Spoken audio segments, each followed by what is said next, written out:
సిద్దిపేట నియోజకవర్గం చిన్న కోడూరు మండలం చంద్రపూర్లో రంగనాయక సాగర్ ప్రాజెక్టుకు మాజీ మంత్రి హరీష్ రావు సందర్శించారు. ఈ సందర్భంగా ఆయన మాట్లాడుతూ రైతులు కష్టాలు తెలుసుకుని రంగనాయక సాగర్లోకి కాళేశ్వరం నీటిని విడుదల చేసినందుకు ఉత్తమ్ కుమార్ రెడ్డికి హరీష్ రావు ధన్యవాదాలు తెలిపారు. సిద్దిపేట నియోజకవర్గంలో 50,000 ఎకరాల్లో పంట సాగు అవుతుందని, పంట చేతికొచ్చే సమయానికి నీళ్లు లేక రైతులు ఇబ్బందులు పడుతున్నారని విజ్ఞప్తి చేయగా నా కోరిక మేరకు నీటిని విడుదల చేశారని అన్నారు. గత ప్రభుత్వం చేసిన మంచి పనులను కాంగ్రెస్ ప్రభుత్వం తుడిచిపెట్టే ప్రయత్నం చేస్తుందన్నారు. ప్రజలకు రైతులకు నష్టం కలిగేలా ప్రభుత్వం వ్యవహరించకూడదని అన్నారు.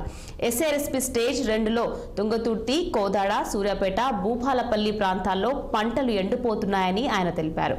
ఆయా జిల్లాల రైతులను కూడా దృష్టిలో ఉంచుకొని ఆ ప్రాంతాలకు నీటిని విడుదల చేయాలని హరీష్ రావు అభ్యర్థించారు.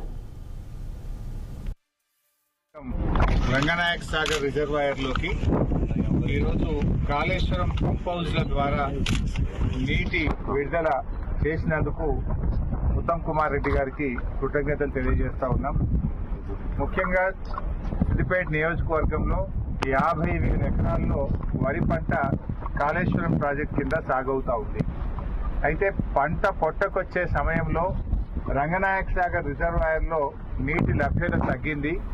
మరి పైనుంచి 1 టీఎంసీని పంపు చేసి పంటలు కాపాడాలని మేము ప్రభుత్వాన్ని కోరాం. దానిపైన స్పందించి ఈరోజు అనంతగిరి రిజర్వాయర్ నుంచి 1 టీఎంసీ నీళ్లను రంగనాయక సాగర్ రిజర్వాయర్లోకి పంపు చేస్తున్నందుకు, మరి మా లేఖపై స్పందించినందుకు ఉత్తమ్ కుమార్ రెడ్డి గారికి ధన్యవాదాలు తెలియజేస్తూ, ఈరోజు ఒక విషయంలో ప్రభుత్వం కళ్ళు తెరవాలి. అంటే గత ప్రభుత్వం చేసిన మంచి పనులను తుడిచిపెట్టాలనో, ఆ పనులను పక్కకు పెట్టాలనే ప్రయత్నంతో ప్రజలకు నష్టం చేయొద్దని నేను ప్రభుత్వాన్ని కోరుతా ఉన్నా. ఈరోజు ఎస్ఆర్ఎస్పీ స్టేజ్ 2 కింద అటు తుంగతుర్తి కానీ, సూర్యాపేట కానీ, కోదాడ కానీ, అదేవిధంగా ఎస్ఆర్ఎస్పీ ప్రాజెక్టులో భాగంగా భూపాలపల్లిలో కానీ